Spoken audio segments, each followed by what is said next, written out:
Well, let's go ahead and get started. Um, so first of all, as you can see, my name's Jason. Many of you recognize me from the International Academic Center. You may have had me as your SAT or GRE teacher. I don't see any GMATs in this list. Or you may have just seen me around the office there, perhaps even moving furniture. So we're gathering here today to talk about the plague. And in this first meeting, as I mentioned in the email, you don't have to have read anything. In fact, you don't even have to have read the email because I'm going to explain right now the situation. Yeah, I'm just gonna kind of introduce the book a little bit, talk a little bit about Monsieur Albert Camus, just to give some context, and maybe touch on some, or at least one of the larger themes of the book, and maybe give you some ideas to keep in mind as you read. Because here's the thing about this book. It reads just fine as a regular, let's say, horrific fictional account of a plague. It reads just fine in the sense that you don't have to know that it's an allegory. We'll talk about what that means, of course. You don't have to know that the story is a metaphor for something else. It reads just fine anyway. But it is meant to be an allegorical story. So that will take up a lot of our discussion as we go forward, not in this meeting. But what we'll do is we'll go through the text approximately one part at a time. Okay, so the book is divided into 5 parts, but the parts are not that equally distributed as far as the pages. So we might go a little bit more or less than a part sometimes. Your first assignment before next Wednesday will be to read part 1, which is about 60 pages, at least in the standard version that I've seen. 59 pages, I think. Hopefully that's not too much to get in within 1 week.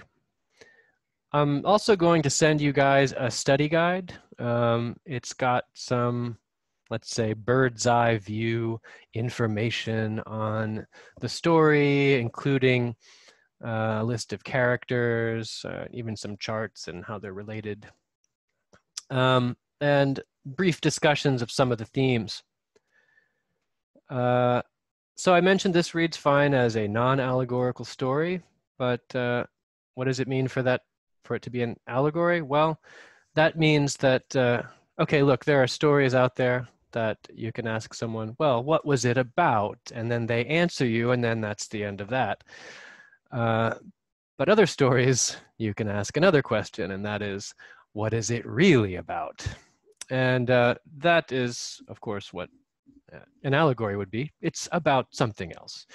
But I'd like to point out that aside from the obvious one that will be mentioned in this meeting, from the obvious allegory that we will touch on, there are others in there, perhaps a bit more hidden.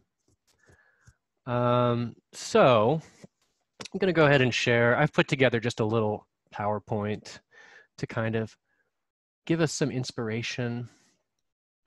Let's see here. Okay. Does everybody see the first slide? You may recognize this as our lovely advertisement. So yeah, we're going to talk about the plague. And we do want to compare it to, obviously, current events. Although you're going to see that there are lots of cases where it's not, a very good comparison, but there are plenty of cases where it's a very good comparison. In fact, every now and then, as you're reading, you're going to come across a line or two that make you go, oh, wow, that's literally almost word for word something that happened 2 weeks ago, which is interesting.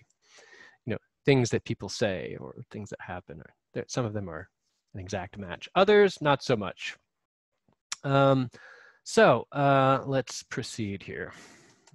Oops.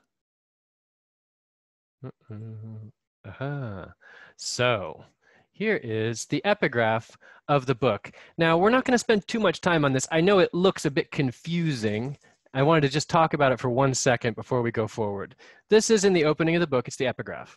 And we're going to simplify this sentence because it can seem quite confusing at first. So it's as reasonable to represent one kind of imprisonment by another as it is to represent anything that really exists by that which exists not. Now, in order to make sense of this, I want to just simplify the statement a little bit. One thing is as reasonable as another. I'm going to make some notes here. Oh, by the way, Daniel Defoe. I'm sure that many of you, if not all of you, have heard of Robinson Crusoe. Daniel Defoe is the author of the Robinson Crusoe books. Robinson Crusoe was written in the 19th century, and it's a story of a castaway, kind of like Tom Hanks on that island. And this is actually from Robinson Crusoe, like the 3rd edition. And if you think about what by the way, a castaway, if you're not familiar with that term, a castaway is a person who's trapped on an island. Okay, you know, it's a classic story. In fact, Robinson Crusoe is the archetype of the castaway story. Then you've got, you know, Swiss Family Robinson and some others. Anyway, if you think about what the castaway's imprisonment is, the castaway is obviously imprisoned on the island. He can't get off.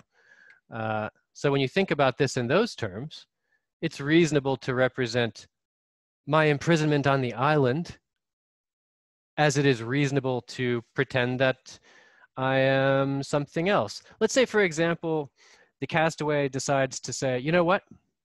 I'm going to pretend I'm not on an island. I'm going to pretend I'm in a big game. And in order to win, I have to do this and that and the other thing.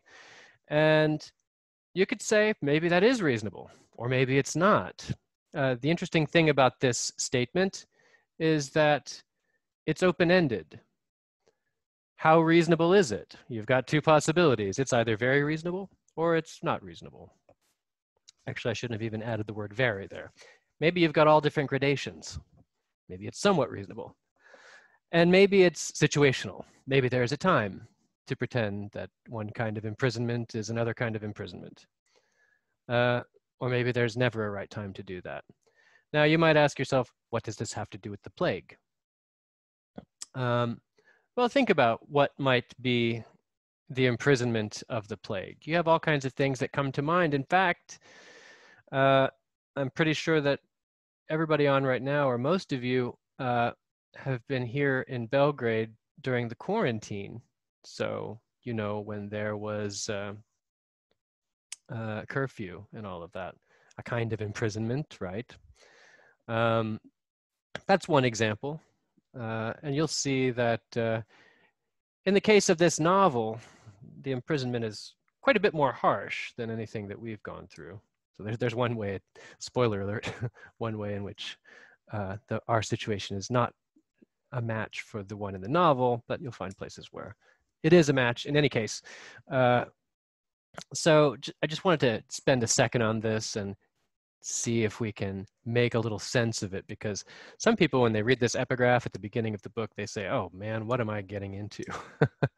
This is an extremely confusing statement.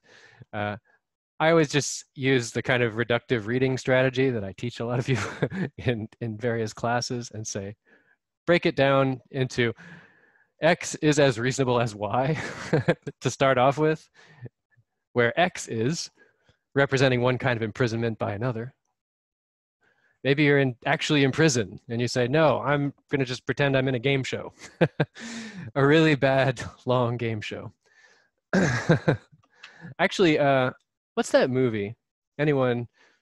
You get some points here. Points don't do anything, but I will award them sometimes. What's the movie with uh, the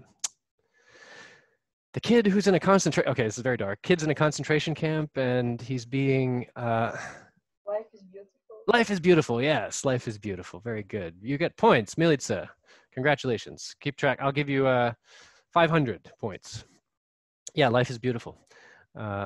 So it was reasonable in that case to represent the imprisonment of the child to the child as not life in a concentration camp, but a bunch of other things. Just, keep that in mind as you read the book. Because, a lot of what this book is about is how people might fool themselves or not, squarely face a situation, while others will squarely face a situation. And that's a lot of what goes on in this book. And you're going to notice sometimes there are characters in the book that you could say, oh, I know one of those guys. Okay, moving forward. So let's talk about, okay, come on. There we go. Let's talk about Mr. Camus himself. So, Albert Camus, Rebel with a Clue. I think I'm the person who came up with that. I haven't found anyone else using it. In any case, so Camus is a philosopher, author, most often associated with a group called the Existentialists. We're not going to get too deep into that, guys, because I know some of you are here just to practice English and appreciate a good book. We will sometimes touch on some of the basic concepts, though, but we won't go too deep into that. So he was born in Algeria, which was a French colonial property at the time. This is throughout his work. You'll find all kinds of importance given to Algeria, and he had some controversy in his life when he wrote about the bad conditions of the Arabs in Algeria under French colonial rule. Although his stances on Algeria were a little bit complicated. We'll talk more about that later. He, after graduating college in Algeria, went to France. I think he went to Paris first. Started hanging out with this group of folks. I've got a nice picture here on the next slide. It's not the best quality. Now, most of these people are obscure writers or like theater critics or even like theater organizers, but there are a few people in here that are worth mentioning. Pretty awesome picture, actually. In fact, one of the other people in here you've certainly heard of before and might even recognize. The ones that we're going to focus on here. Anybody see Mr. Camus himself? He's the only one in the picture who doesn't look like he has the plague. I'm kidding. They all look like fine folks, very healthy and everything like that. Here's Monsieur Camus. And his his friend for a good period of time, but then they eventually fell out, Jean-Paul Sartre, right here. And the great Simone de Beauvoir, right here. The other one, the one that you have certainly heard of if you're a human being living on the planet Earth, does anybody see, perhaps recognize? I don't know. What was it? Yeah? Is it Picasso, like above the... Yeah, Pablo Picasso, right here. The other one you may have heard of, but probably not, is Jacques Lacan over here. So, yeah, interestingly, a lot of these guys, well, okay, we'll get to that in a second. I don't want to jump ahead. So, yeah, this is the rarefied air of people he hung out with. And yeah, he was kind of fast friends with Sartre for a time, but they had a falling out. We'll probably talk a little bit about that at some point. It kind of, I think, has to come up. Or at least it's a good topic of discussion. So yeah, one of the things that associated these guys, aside from their artistic and philosophical endeavors, let me just clear those squares away, was, well, they were together at a time when some things were changing, and you're going to get a GIF now. Okay, come on, here we go. Yes, it's The Simpsons. Toys R Us, a famous toy store.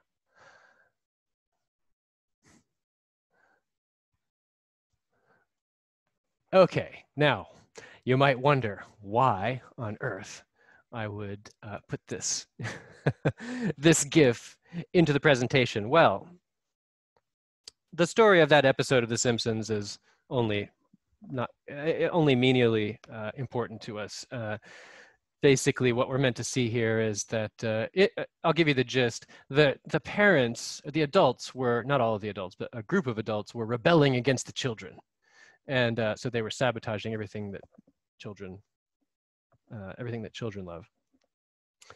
And the Toys R Us store, which is an actual store in the US that closed down. This is, by the way, an old episode of The Simpsons from like 15 years ago.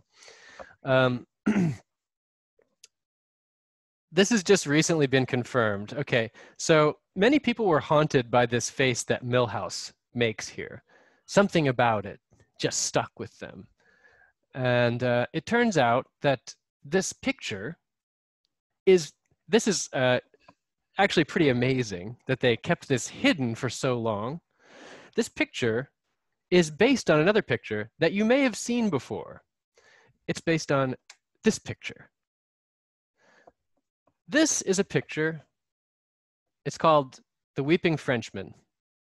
And it's a picture of a Frenchman in Paris watching the entry of the Nazi army into Paris for the occupation. First of all, immense kudos to the showrunners at The Simpsons for keeping that under wraps or not mentioning it ever until just very recently. They confirmed that, yes, I mean, it's pretty, oops, bloody hell. Let me go back. Look at how much they match the pictures. The lady with the hat over here on the left. There's a lady with the hat there. It's really amazing. I was very impressed by this.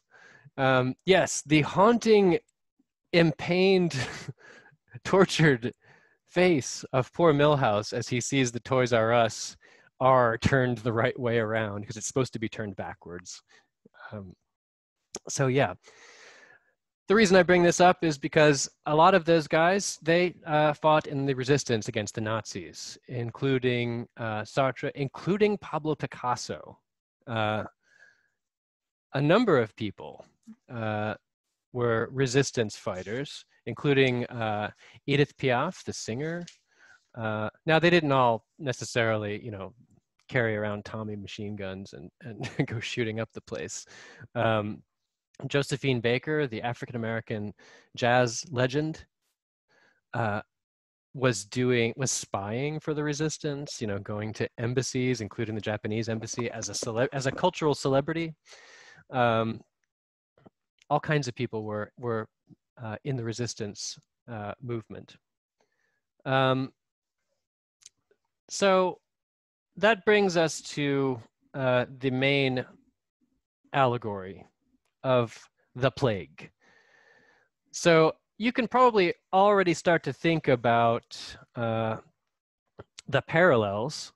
Earlier, we looked at that quote from Defoe, and we thought about a castaway being imprisoned on an island. Well, now we get some very clear ideas of what imprisonment might be in your very city, and again, they're doing things kind of like a quarantine where they have curfews. For sure, they have curfews, they have rationing, and they have to face every day the existence of Nazi soldiers walking the streets. It's right in their face.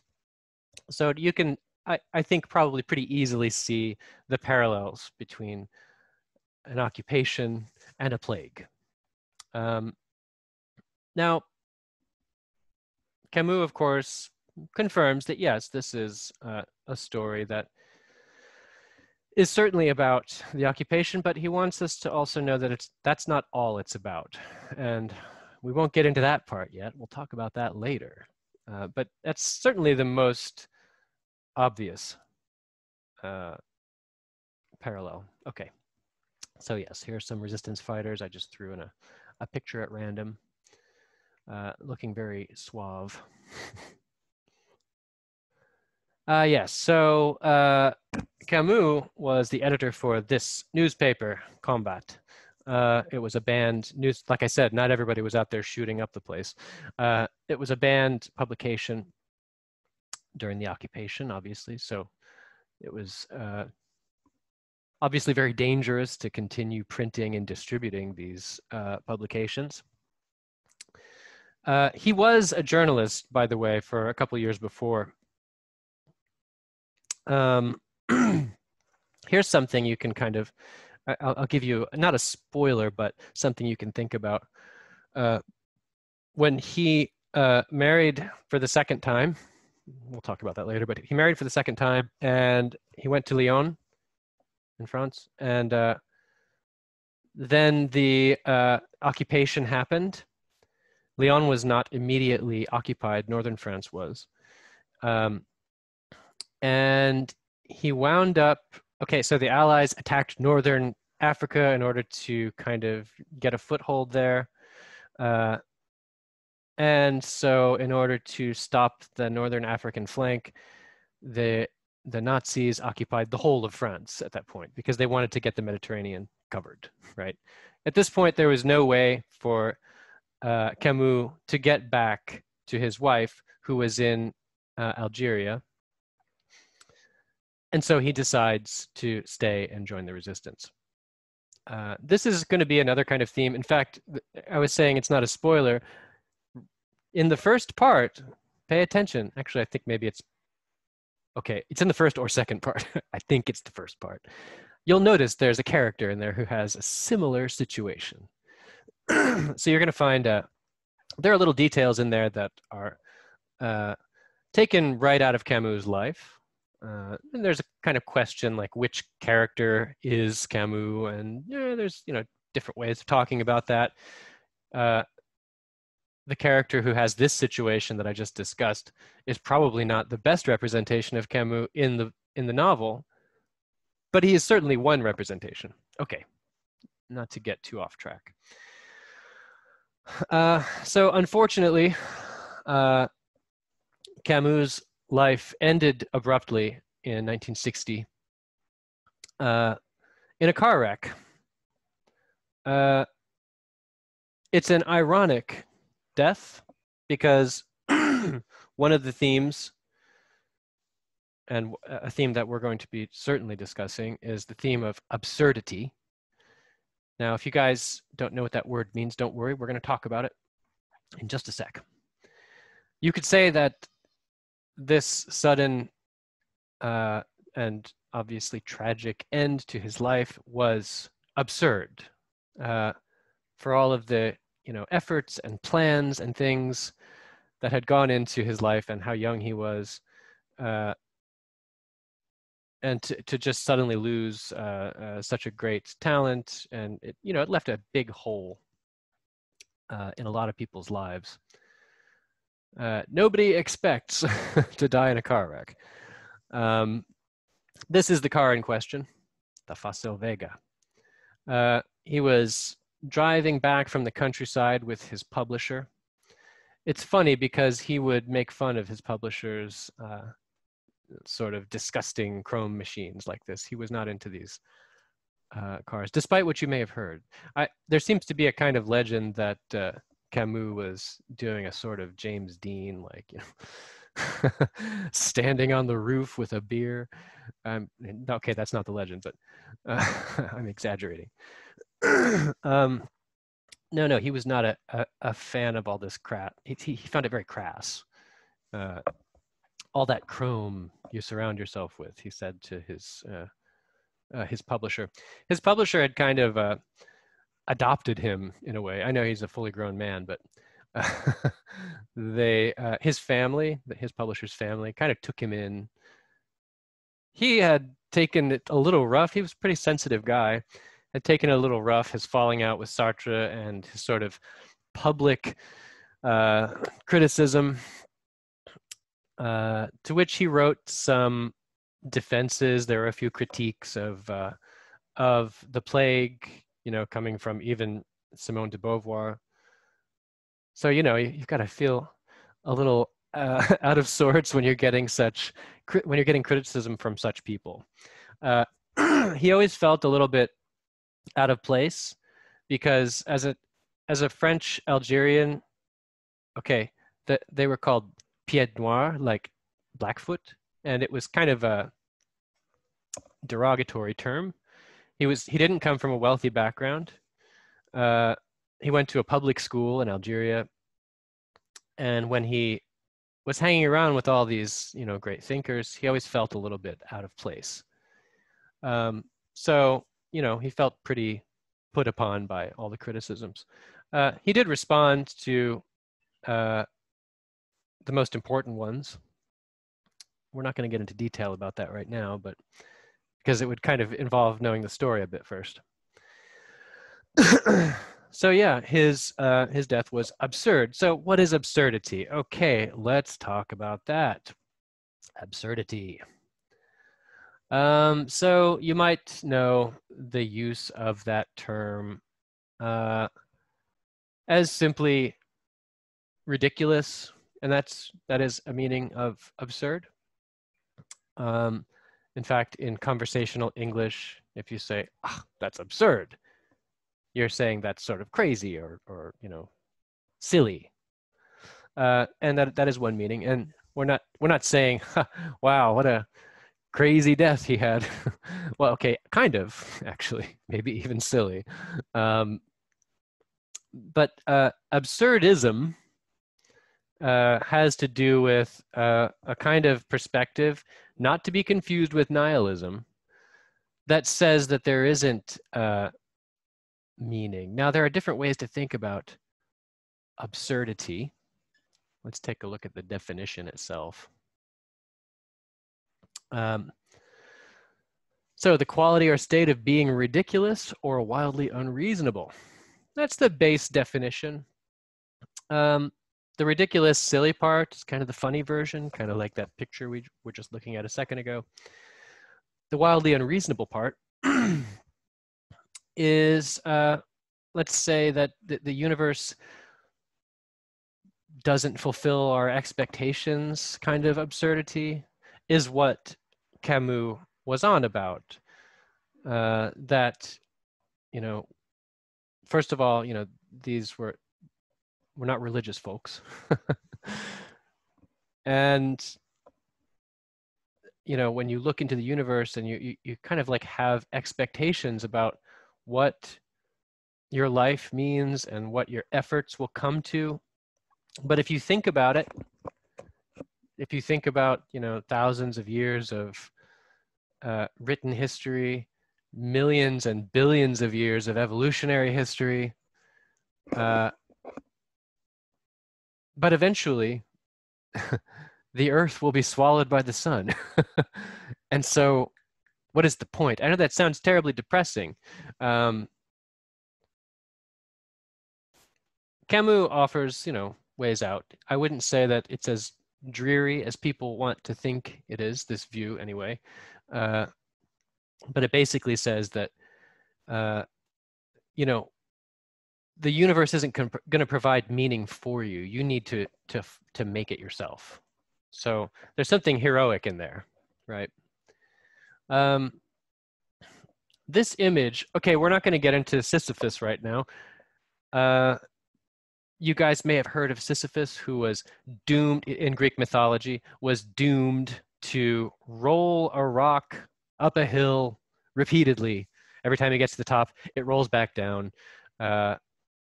and he has to start again. And that is an example of absurdity, that repeated action. It's not just repeated action that makes it absurd, though. It's also being conscious of it. That's what makes it absurd. In fact, consciousness is essential to being absurd. Like if you think of a printer, a machine printing, just like paper after paper, you wouldn't stop and look at the printer and go, man, that's absurd, right? It's not the same thing because the printer is not conscious of it. The consciousness of it, that's what makes things absurd, because once you think about it, you start to realize that it's absurd. So let's say it can happen with anything. Like if you stare at something for long enough, you can start to see that it's absurd.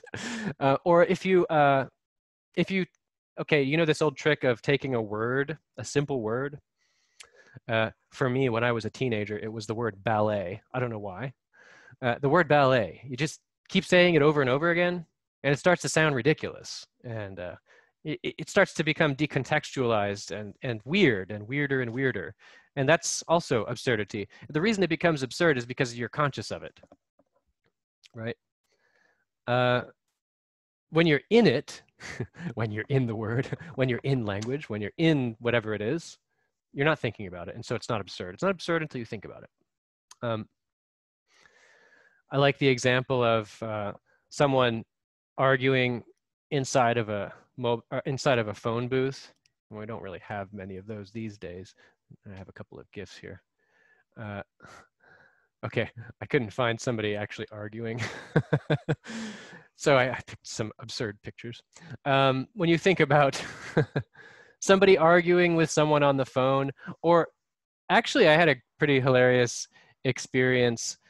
This is a slight tangent, where somebody had a Bluetooth headset, the wireless headset, and they're talking and gesticulating, having this conversation with someone.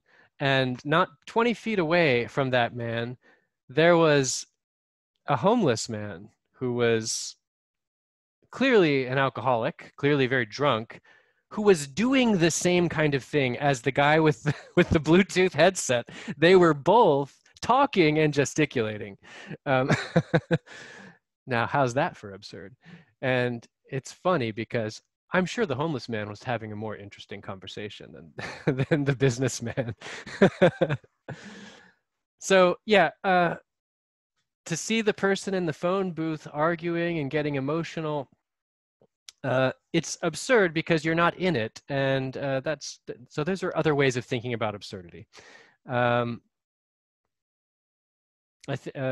Another philosopher who's considered a foundational existentialist, Soren Kierkegaard, used the example of watching two lovers on a park bench and how they interact.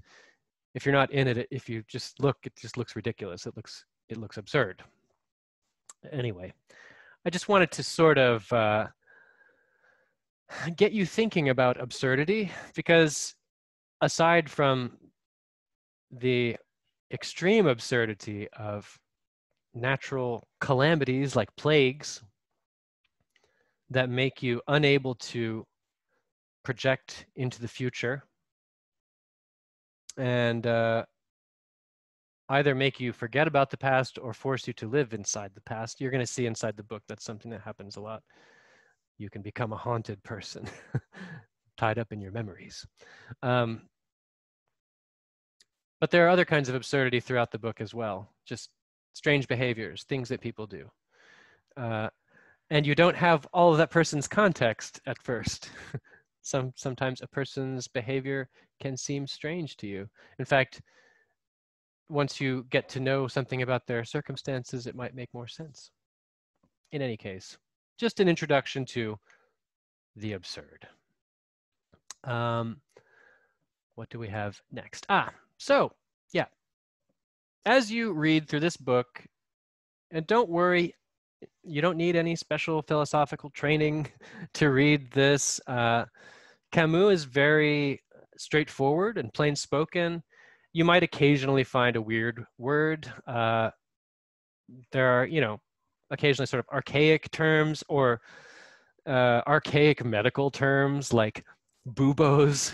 Buboes are like swollen lymph gland or like lymph nodes. But there aren't too many of them. It's very readable. It's very straightforward. It's not extremely, you know, flowery and Baroque in its style. And as you go through the book, as I said before, think of situations that are comparable to what we have been experiencing here in our COVID crisis. Like I said, every now and then something pops up and you're like, wow, that's almost exactly what happened here. And there are plenty of cases where situations are not comparable to our own. You know, I'll give you not much of a spoiler, just the fact that the plague that they're dealing with in this book is much more extreme, just for starters. Some people might say, or is it? Yeah, it is. Think about the motivations of the characters. Now, something else I should have added to this list, and I'm going to briefly mention, is the perspective of the narrator. Now, the study guide is, when I send it to you, is going to spoil that right away. They don't reveal it in the book right away who the narrator is. But you can kind of notice this shift where it goes from a direct first-person narration to what seems like a third-person omniscient narration. We'll talk about that as we go through the book, though. So do notice those shifts. Pay attention to them. Like sometimes you'll get, you guys know what I mean by that, right? Sometimes the narrator will say, okay, I'm talking directly to you now. And he's speaking to you, the reader, and giving some of his reasoning for why he did what he did or why he thought what he thought. Or interestingly, the narrator includes parts of a friend's diary. So he's narrating someone else's narration to you. And it adds another, you know, another angle, another perspective. But it's an interesting way of going forward with the storytelling, because he's already narrating to you and he's like, now let me read to you from somebody else's narration. But yeah, think about the motivations of the characters, why they do what they do. This is something you should always keep in mind. Now, these three very short bullet points, struggle, solidarity, and absurdity, those are things that are central to Camus in general. Struggle as in revolt, as in not taking things lying down, not going gentle into that good night, as they say. Solidarity. There's something about Camus. He enjoyed the camaraderie of playing on a football team when he was growing up. And I don't know if that's the only reason that he certainly sees solidarity as one kind of reaction to absurdity. It's one way of getting out of it, let's say. One way out is through other people, through your compatriots, through other human beings. We're all in this together, right? And it's the plague that lets us know, reminds us that we're all in this together. Because let's just say there are a lot of people and forces out there that would like not for us, perhaps would like not for us to say that we're all in this together. Okay, I'm not going to go on about that too much right now. And absurdity, yes. Aside from the extremely obvious absurdity of the plague itself, you'll find instances of people's strange behaviors discussed in the book. Yeah, okay. What else? So the story takes place in the city of Oran, which is a real city in Algeria. Here's a picture of it. This is a modern picture of it. Coastal town. Interesting to compare Camus' description of the town to the pictures. In fact, I went ahead and found an old picture from 1943. The story takes place in 1940X. It doesn't say, it just says 1940, and then there's like a crtica, a dash. So here's a picture. Look how similar it looks. I mean, okay, the picture is not very good. I couldn't find any better quality. So this is Oran in 1943. Looks like they have some of the same piers. That's quality craftsmanship right there. It's interesting to compare the description that he gives of the town to this picture and the other picture. He describes it as curiously built on a plateau facing away from the sea. Now, that's maybe a little confabulation by him, but it's interesting to think why he wrote it that way. I mean, when you look at this picture, I don't know if you immediately say, "Oh yes, the town has its back turned to the sea." Maybe, I don't know. You kind of have to imagine that in this first front row of actual buildings on top of the plateau, that maybe the street runs in front of those buildings to the right. So maybe he's right. And maybe those are the backs of the buildings. And it's something else to think about just in the way that the town is described in a sometimes unflattering way. I imagine that if you were a proud citizen of Oran, you might be a little offended sometimes by the way he describes the town. But he doesn't trash the town. He compliments the people. Oh, by the way, interestingly, that there has been some criticism of the fact that there are no Arab characters in the story. Now, this is perhaps intentional on his part, not in a sort of racist way, but in a kind of like he did the same sort of thing in another book of his, The Stranger. Not that there are no Arabs in there.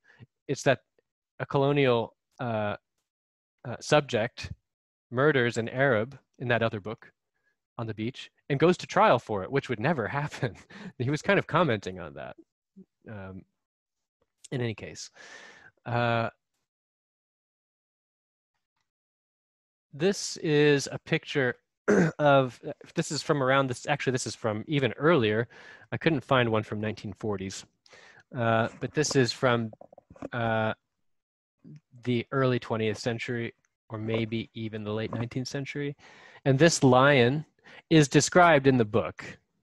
That's why I included this picture, because it's interesting to read the book's description and see the lion itself. Actually, it's not described in great detail by the narrator, but the narrator finds the lion described in the other journal that he reads from. Okay, and that's it. That's it for the slideshow. Whoops. Okay. Oh, I thought this disconnected for a second. Everything's great. All right. So, what else? So, I think that's it for now. I don't know. Do you guys? Okay, listen. I want you guys to feel free to comment on any of this stuff, and don't feel constricted to just the book. I mentioned in the email, if you think of other movies, books, I said even music. Okay, that's maybe a bit of a stretch. Although, if you've heard the Threnody for Hiroshima, now there's a song that sounds like terror. But yeah, even video games, cartoons, whatever you like. I mean, the theme of surviving apocalyptic and catastrophic situations is pretty prevalent. I mean, there are a lot of stories out there, everything from like the Walking Dead on television to I don't know what else. There was Outbreak in the 90s. Okay, I know there are more. I'm just on the spot for the moment. Yeah, if you want to make any comparisons or discuss any other things along this same line, but really what we're looking at is how people deal with the absurd, how people deal with I think Camus said the unreasonable silence of the universe. It's not reasonable that the universe be so silent and provide us with nothing. I mean, this is not a view restricted to absurdists. There are other kinds of thinkers who would say that the universe doesn't contain truths. We make truths. That's not to, I don't mean that in a relativistic way. There are things in the world. Maybe truth would be a bad category to describe a thing. Like if I hold up a rock, I can't say, is this true? It's just a categorical error. The truth is something that, okay, before we were talking about using the word absurd in different ways, like it can just mean silly or ridiculous, but it can also refer to being unreasonable or illogical. Same thing with truth. In regular English language, that word can be used all different ways. So you could think of, for example, capital T truth, which is the kind that we would be thinking of in terms of the universe. Like there's a truth, like a big one, that sort of covers everything, like a massive umbrella. Or you could think about a more pragmatic view of truth, in that truth is a property of statements. Truth is a property of propositions about the world. That's a way of talking about the truth. But you can see that both of those work in terms of conversation. Like everyone would understand you in both of those cases. There are also, it's not hard either to make an argument for truth being beauty, or truth being terror. Like, okay, just on a linguistic basis, there is the phrase, the truth of the situation dawned on me. That in that case, it is literally a synonym for horror. So, yeah, the unreasonable silence of the universe is certainly in reference to the big T truth. Honestly, I don't want to sidetrack the discussion too much from from the absurd, but these are all conversations we can have, but we don't want to go too deep. I know all of you guys are at different, coming from different experience levels for that kind of discussion, or that kind of reading. We chose this book, not just because it's in the public domain, but also because it's a very good, straightforward read with, I would say, powerful messages that still are portrayed subtly. That's to say that Camus doesn't beat you over the head with these concepts. I know it might seem that way. What, you mean a massive plague is not beating us over the head? No, it's not, because there's much more subtlety and nuance in the book and in the characters and how they interact. So yeah, that's the plan for us to go through. So the way this is going to work is we're going to meet every Wednesday, the same time. There are going to be 7 total meetings, because the first one is this one. This is like the session 0. So there will be 7, because the last one will be 7, because we're starting from the first one is here. Okay, you guys know what I mean. I don't have to explain that. It will wind up being 7 meetings. There are 5 parts to the book. There are 5 parts to the book. One of the parts is only like 20 pages, though. So we're going to kind of break it down a little bit differently, not strictly on a part-by-part basis. And as I said before, your first assignment is to read the first part of the book. It's about 60 pages. All right, well, I'd like to hear from you guys a little bit. Does anybody have anything they'd like to say or contribute? I know some of you have read the book already. As for myself, I read it a very long time ago, so I'm rereading it now. And it's funny because, I don't know, maybe that'd be spoiling. Like, there are things that make a different kind of sense, even not just because I'm older, but okay, I'll get into that later. I'm going to wind up spoiling part of it. Does anybody have anything they'd like to say about this book? Any questions you'd like to ask about anything I've put forth here today? Any questions about the book or Camus? If I don't know the answer to the Camus question, I'll certainly find it for you.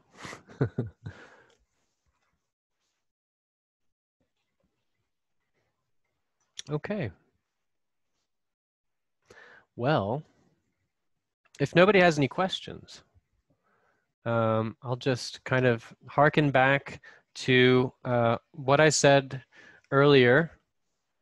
I'll go ahead and forward this slideshow to you guys.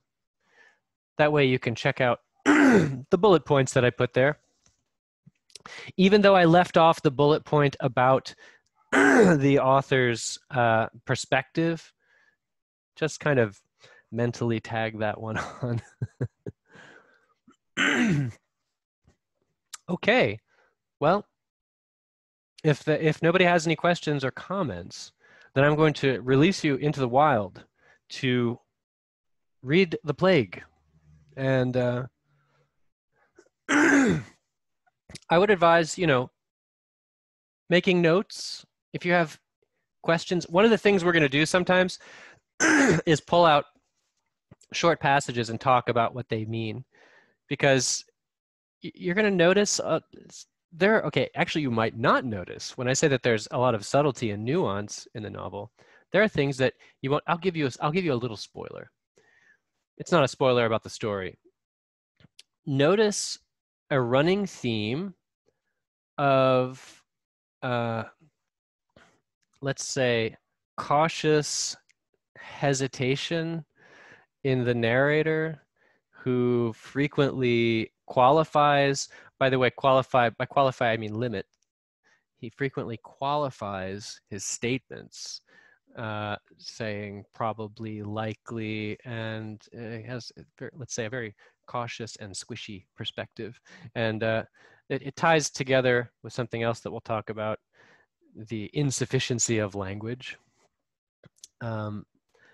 You'll notice a recurring theme just in the, okay, if I remember correctly, just in the first part and beyond, of people not being able to find the right words for things.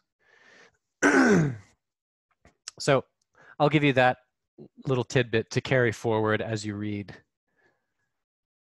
And it's something to think about, because you don't just think about the characters' motivations, you think about the author's intentions. What is Camus trying to say? And other times we'll just pick out pieces of the writing because they are beautiful. We'll pick out particularly, if you find something, you don't have to have a great philosophical insight. If you find a passage, a line, a phrase particularly beautiful, bring it up, we'll talk about it. We don't even have to talk about it. We can just look at it. We can just put it on the screen and admire it. Okay? Hey, is this thing on?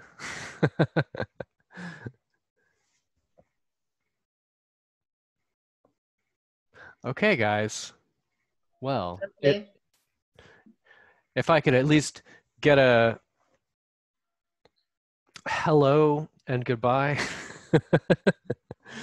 and a signing off. Hello.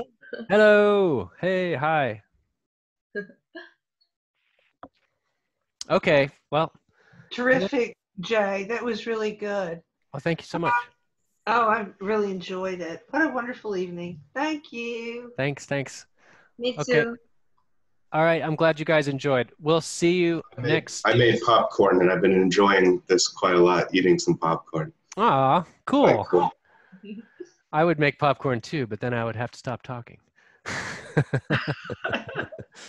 We can't have that. Okay. So I'll see you guys next Wednesday. Please read the book, enjoy the book, and grow from the book. All right. Okay. Bye. Ciao. Bye. Thanks, Jay. You're welcome. Bye-bye. Bye.